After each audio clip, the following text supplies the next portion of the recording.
Today we're talking about the essential tools needed to set up your own guitar. Instead of spending the typical $100 or so to bring it to a shop for a setup, doing your own setup means you can customize your guitar to get the best tone and playability for your style. And it's really the best way to unlock the full potential of your guitar. There are hundreds of specialty setup tools out there, but we've narrowed it down to the 8 MVPs. Well, 9 or so if you're a Gibson player.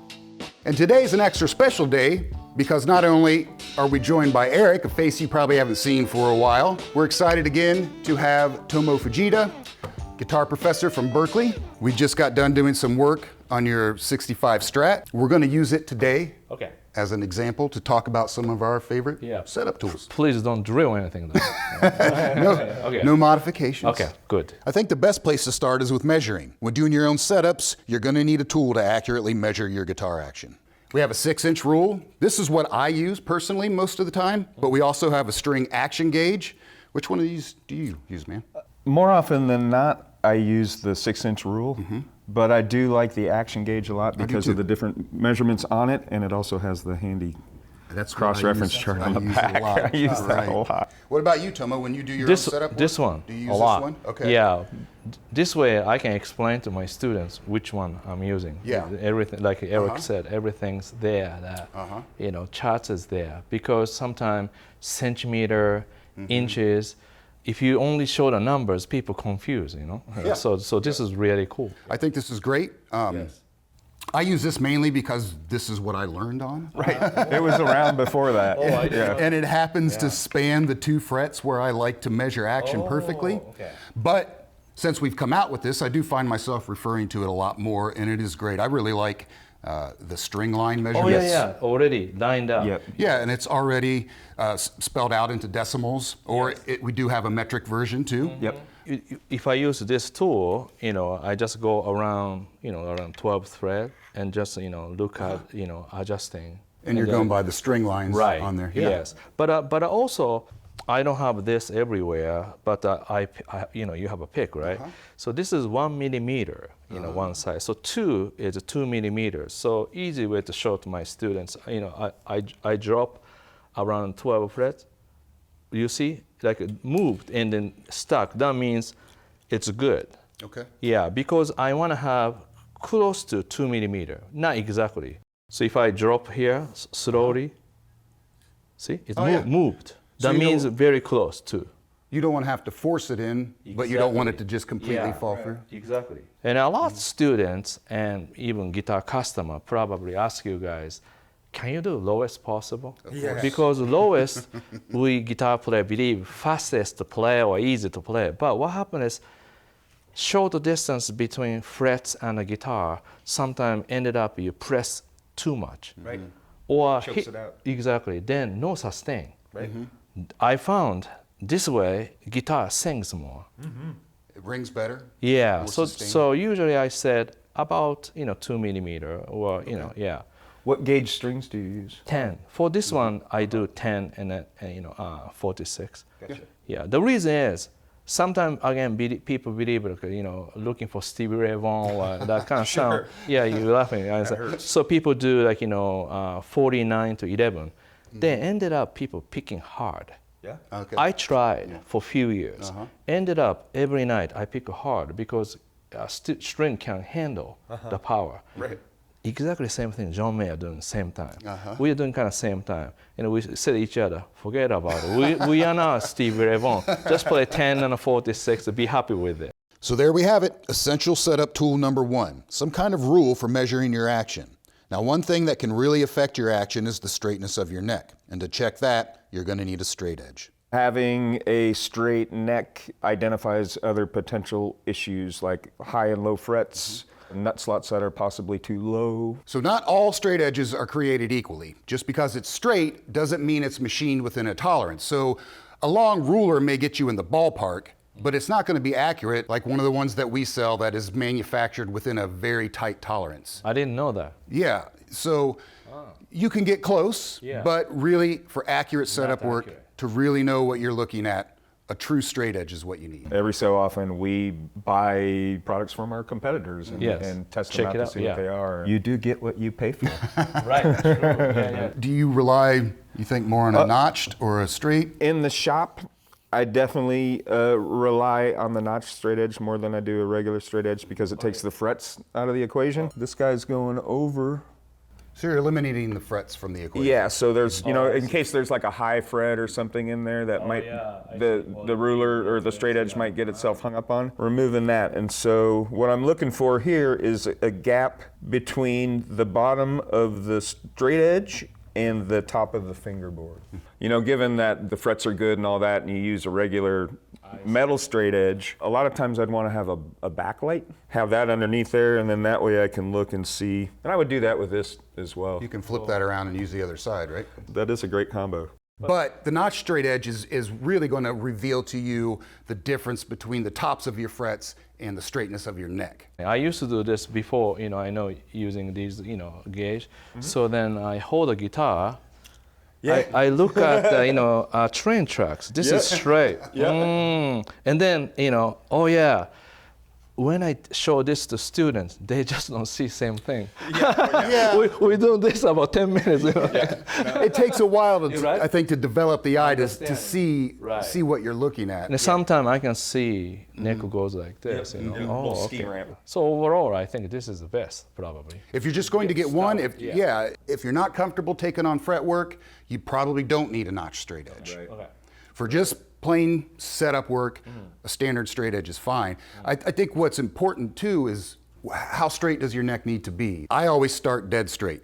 A straight neck sounds better, a straight neck feels better, but you can rarely get away with a dead straight neck. Depends on the player. It depends on the player, it depends on the guitar. That's great to know, Yeah, I start with no relief. Rarely do I ever end up there though. And I only add relief as I need it to correct some buzzing in this area. Another good thing to think about too is you can have the opposite of too much relief. Yes. Sure. You can have back bow, Right. a neck that's going this direction. So these frets are dipping this Then way. you're gonna have big problems. That's an unplayable neck. So use a good straight edge to check your neck for straightness. What do you do if it's not straight? Exactly. You've got to adjust it, right? That takes us to the next tool, which is a truss rod wrench. It's going to vary depending on the brand, the type of neck you have, whether it's at the headstock or at the heel, whether it's an acoustic and it's inside the guitar. A lot of variation there. So this is a 65 Strat. Yes. The truss rod adjustment's going to be a crosshair. And it's going to be at the heel. If you have a heel adjustment where there's not easy, clear access to that, you've got to take the neck off really to do it right. Safely, to do it safely. To do it safely. As far as wrenches go, you do carry some great ones. I like the long-handled wrenches. Which one is your favorite for, you know, Fender Strat type? I like this one a lot, and it's especially useful on tellies, you know, because you can lift the guard up. Oh yeah. And there's a little slot there, and, you can get into it with the telly and stuff. I see. With the Strat, you know, still need to take it off, but it's just a good size. Yeah. And get on that. This one works good too, but I think I get a better feel with this action than that action. I'll use that one a lot if the neck is completely off and I'm just using the neck, but I use that crank a lot too. If you can't get a clean shot at the rod, it's best to take the neck off. I teach so many students at the Berkeley. I mean, many great, passionate students who plays really well, and they have nice custom shop, you know, Fender or Gibson. But maybe I would say more than half of them, their guitar, not good. Setup-wise. And one student says, this guitar really hard to play. And can I see it? Neck is like this, you know, it's really like that. It's really buzzing. Just because, you know, height is so low, or just problem that they just didn't notice. And they don't know. And this is what happened. Then they bring the guitar to guitar repair store, only say something wrong with it. So really not saying what part is wrong, you know. And so that's why sometimes I spend many minutes just adjusting. So let's adjust a neck. So a lot of this too is finding what wrench you need. That might be in your owner's manual. You might be able to find it online or the manufacturer's website. Or in the case of something like this Larrivee we have behind us, a lot of guitars, especially one like this, will come with the wrench you need. So something like this, there's usually a hole through the fingerboard brace that will allow you to come in. There, you even heard it. Find the truss rod, right? Yeah. So we would start by first getting an idea of how much relief we have or don't have. If it's a rod we've never adjusted before, I would start with just a little bit of a loosening to see how tight it is. And then an eighth to a quarter of a turn from there to see how the neck is adjusting. Okay, so that's truss rod wrenches. Make sure you have the proper one to fit your guitar and make the necessary adjustments to straighten your neck. Adjusting the truss rod is one step in setting your action. Our next adjustment comes at the bridge or the saddles. Now, this is an acoustic guitar, obviously, and setting the action at the bridge or at your saddle is a little more difficult. Hard to do. Yeah, right? I can do that. With an electric, it's hard to make a mistake. You can always go back. If you go too high or too low, you can just change it again. Let's take a look at this 335. Anytime I need to make adjustments in height to my saddles, I don't want the variable of nut height to factor into what I'm reading down there.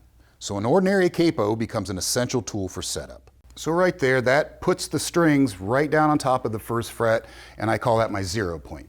So I start with a dead straight neck, that's 0 there. Capo at the first fret, that's 0 there. If you get these 2 points to 0, I think you get a more accurate picture of what's going on at the bridge. So on a Gibson guitar, you can adjust the height of the bridge through the thumb wheels, but it's kind of tricky. So we have some tools to help you with that. We have a little jack here, just kind of gets underneath one edge of the bridge and then makes turning the thumb wheels easier. When there's a, when the 70 whatever pounds of pressure pushing down on the thumb wheels, it can be a little difficult to adjust. Right. And then in the case of a Les Paul Jr. or something, SG Jr., where the bridge is very similar to this piece, it just has length adjustments on it. And then you would use a tool like this with a captured bit to get on it to raise and lower the bridge without chewing up the studs. Somebody's been on there with a screwdriver that's smaller than what the screw head is, and then chewed it up. So that's me. I use a regular screwdriver. Yeah.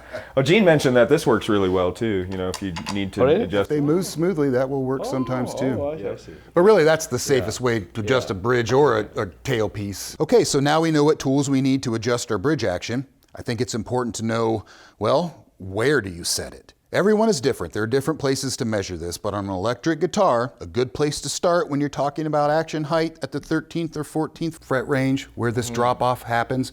I go for 3/32 on the bass E string and then about a 16th on the treble E string. That kind of it represents to me on an electric guitar a moderate action. I may have to go up, I may have to go down, but that's my starting point. So if you use a tool like this, show me that, yes. You could use the string lines we have. Right. So 3/32 is like 92 thousandths, somewhere around there. So we have 90 thousandths is what I would be shooting for, and 60 thousandths if we're talking decimals. But I like that. This really show the height and then show the numbers. That is a pretty clear way very clear. To look at it. I shoot for something that I can hand anybody and it's not going to buzz. Right. The last thing you want to do is work on a guitar and hand it to somebody and they hit it and then they look at you because it's buzzing. So then I give it to somebody like Tomo if it's his guitar because I obviously can't play like Tomo. So I get it to where I think it's a good starting point and then I let him play it and tell me where he wants it after that. Right. Yeah,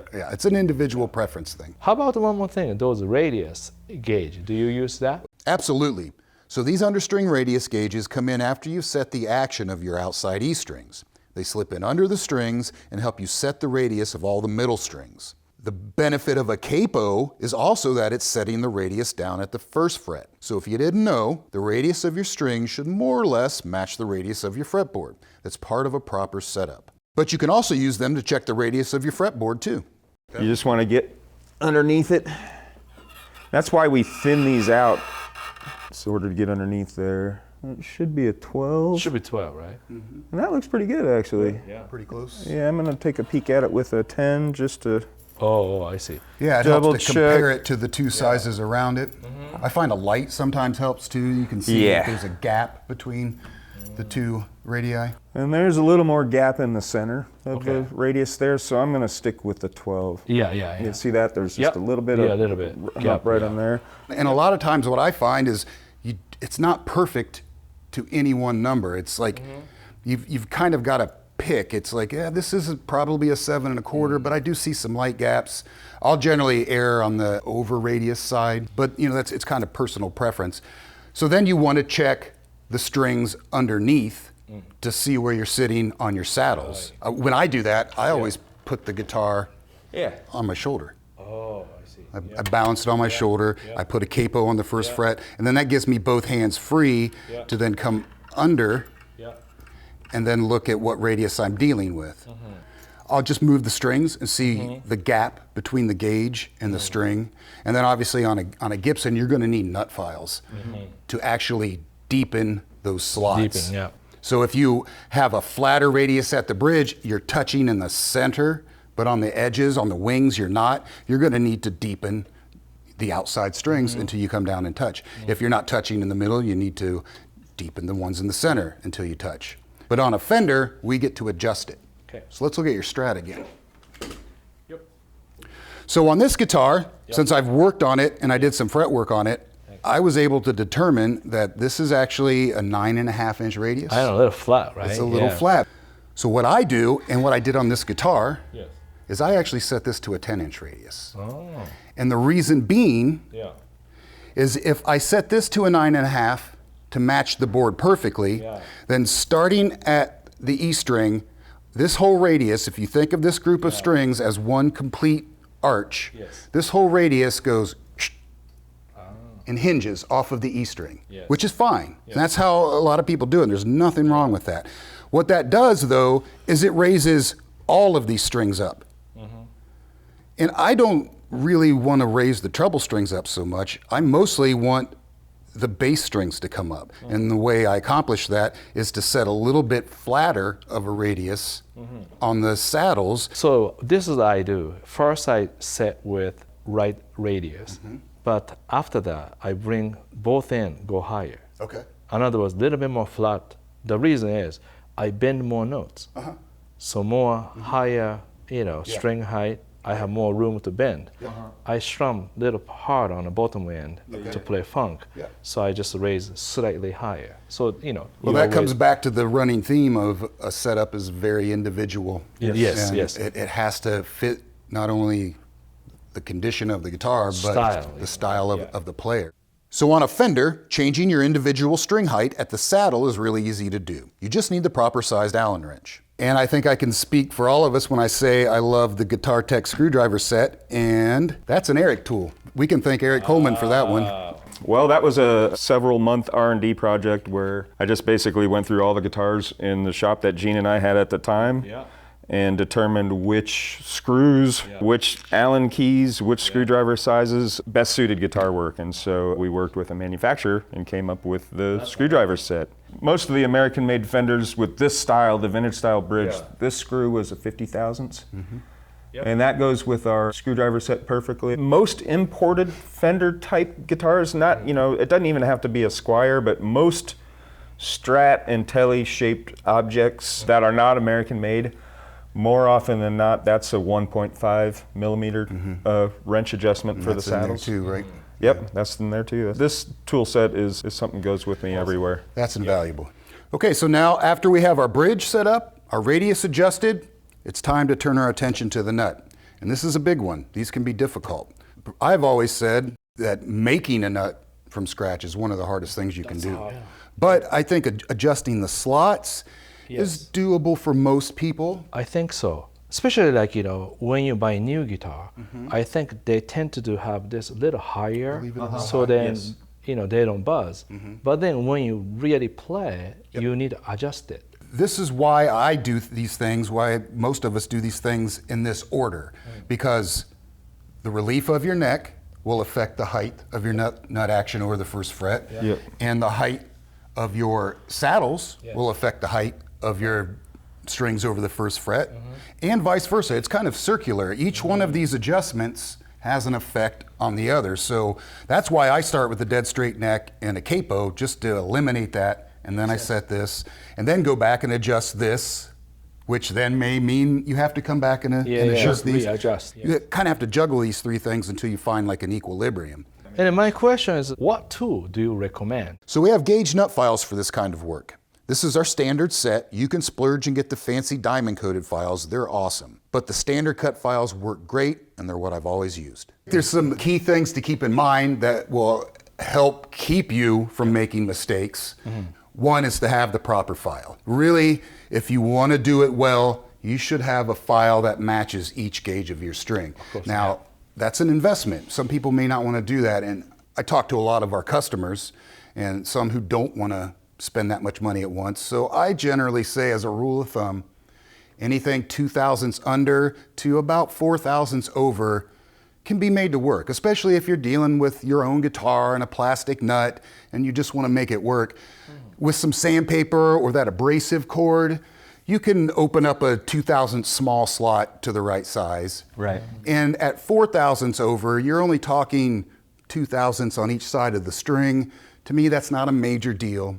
Now, if you're making brand new bone nuts on really nice guitars, you really need the right files. Right. So how do you determine where to set the slot height with these files? Well, you need to figure out how high you want your string over the first fret. What I do with the capo on the first fret is I go for double the height that I see over the second fret. If you think of the nut as a 0 fret, a fret that's always fretted, then you should be about the same height over the first fret that you see over the second fret when you capo at the first. I do double to give myself some insurance, and I lower and test until I find the spot where it plays comfortably without buzzing. In my drawer of nut making tools, I have a bunch of cut off guitar strings in various gauges, and then I'll dogleg them like this. So when I'm setting the string action over the first fret, depending on what that measurement might be, this is a 13 gauge string. Usually I'll do the D and G string at that height. And so I'll get in underneath there and I'll measure. There's just a little bit of distance between the top of the feeler gauge and the bottom of the string. And so I would go in and then file that slot a couple strokes with the file in order to lower that slot. Oh, so you use that for the yeah, until the string just sat perfectly on the top there.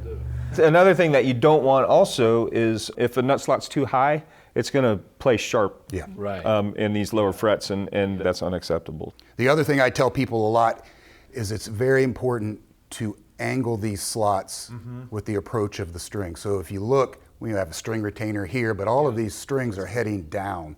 It's even more so on an angled peg head like a Gibson or a Martin. You need to follow the approach of the strings. If the slots are too flat, you'll get a buzz in the slot. We even sell some tools, the safe slot or the nut gauge, that if you want to get more advanced, if you want to be more precise, you certainly can. Okay, so setting the right nut slot depth with nut files, very important to a great setup. Now let's talk about setting intonation and doing that with the help of a good tuner. And the reason we save that for last is because the height of the strings, the height of the nut slots, the bow of the neck, all affect your intonation. If that's too high, you're going to be more sharp. We try to get that in the ballpark first. I also think it's probably important to kind of start out in the ballpark because the length of your string is going to affect everything else. Sometimes, I ask students to play first string all the way up, the melody, and I play chorus. Then as you go up, pitch slightly go lower.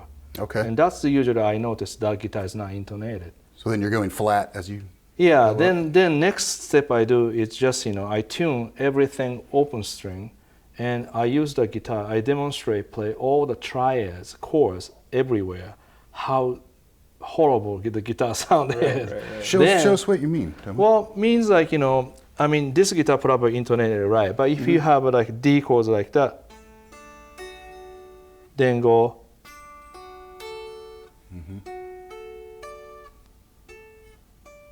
like that. But then what's happening is, if some of the strings are too high, like that, like that. You can hear it. Yeah. So then what happens is intonation is off. That's why strings go higher, but then so like easy way, like that. But then sometimes sounds like that. Like that, you know what I mean, right? You happy with that? Sure. Yeah. Then completely wrong. Then I see, wow, really off, So I have several different tuner. I use this type, quick one. But also, I plug in this one Those are good. to the amplifier, so the students can plug in and play. And this way, people really see how accurate, So that's going to be a lot more accurate than the Dario one. Yeah, the Dario one's pretty good, but so in other words, I don't want to rely on one thing. So I have this for accuracy, and this is about, good, close enough. Then I use our ears to really finalize. Then understand how off, how in, It's important to train your ear. Exactly. Well, we have like the clip-on strobe here, the Peterson. These are that's great, right? Yeah.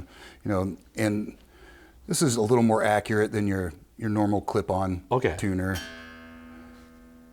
Oh yeah, that moves. Yeah. So this is going to be pretty accurate. But like this one, or the snark that you see on everybody's guitar, I don't have a major problem with those. I think those aren't going to be as accurate as this or a strobe tuner. Right. But it's accurate enough for most people. Yeah. I don't. Close enough. A lot of people will compare the fretted note to the harmonic. Oh yeah. I don't do that. Do you do that? No. Because I don't play harmonics. I play open notes and I play fretted notes. There's error built in when you press the string down. Exactly. Mostly we play pressed notes. Yes, or open strum notes. When I set intonation, I'm not worried about that.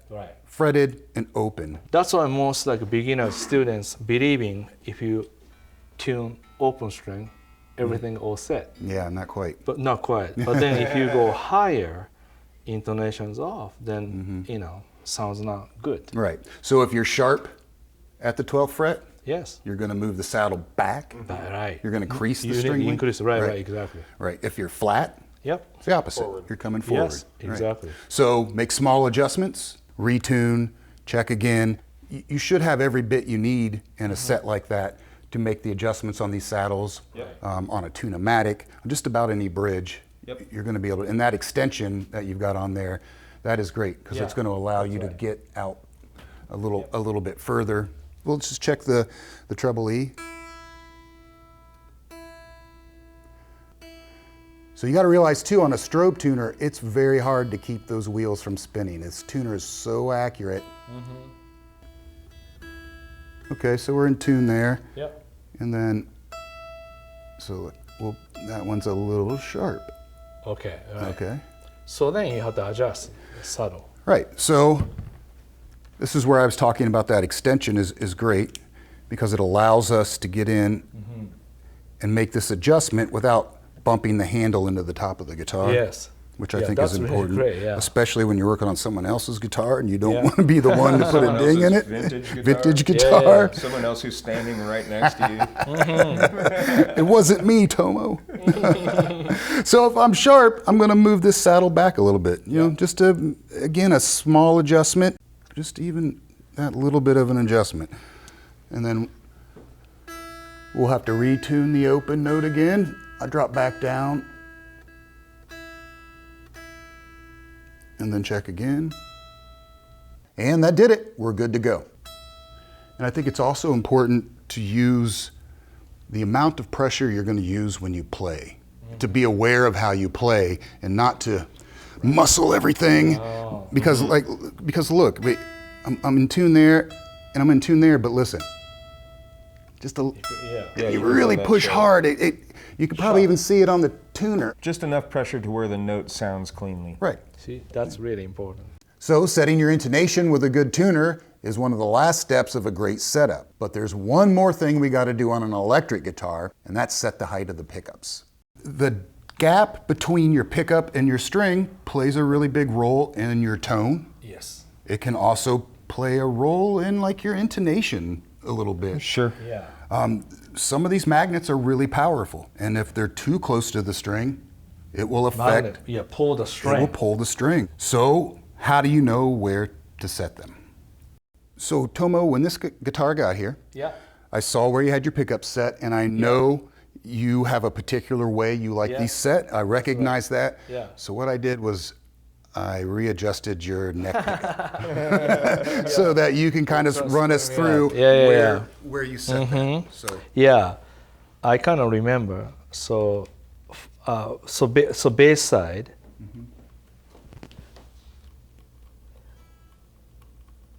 Probably around here. Okay. Also, about here, yeah. Okay, so you have this side I think, a fair amount lower than this side. Why, Yes. why is that? Just because bottom string has a thicker string and magnet pull really effectively pulling bigger strings, especially lower notes, so that lower part, I just like that, so that magnet pull is a little less, more sustained. Okay. But somehow higher string not effective as lower string. That's why I keep this size slightly higher and this size always a little bit lower. So we did take a measurement too to make sure we got it back to where he had it. So, but Tomo, you would plug this guitar in and listen to it. Make that the final determination plug through an amp so you could hear it, right? You're right there. Right there. Okay, right back to where it was at. I'm glad. Basically, you get more sustain. Yes. Yeah. Amazing. You get more sustain, sounds better, better tone. Not only are you trying to find the best tone of these pickups, but you're also trying to achieve an even volume match between the three of them, because you only have one volume control that's controlling all these pickups. And when you go flipping through the switches, you don't want one of those to be louder or more quiet than the other. So it's that's a great point. a balancing act of tone and volume. Yeah. If you're just starting out, here's how I do this. Hold your 2 E strings down at the very last fret and set a gap from the top of the pull piece to the bottom of the strings of 3/32 of an inch. That's a good starting point, and from there you can adjust as needed by ear. Raising the pickup will make it louder, but you'll get less of a clean tone out of it. Lowering the pickup may give you a sweeter, clearer tone, but you're going to lose volume. So find the spot that suits your ear best. And once again, to make that adjustment, well, that brings us back to the screwdriver tech set again. Yeah. That's our VIP today. I bring this everywhere. Yeah. I bring this everywhere. It's got the right bits for doing this. So good. For everything. So I think that's probably the most used tool I own. Yep. So there you have it. These are the 8 essential tools we recommend to start doing your own setup work. Or maybe 9 or so if you have a Gibson. When you add up the total cost, of course it varies based on which truss rod wrench you pick, how many files you invest in, but all said and done, you're gonna be about a few $100. But again, at the cost of around $100 or so for a setup, that's only a few setups. And really. Plus everybody has 5 or 6 guitars. Right. Yeah. And the more you repeat, it's going to pay for itself. Yeah. Thank you guys so much for helping out with this. Welcome. We'll see you folks back at the bench next time.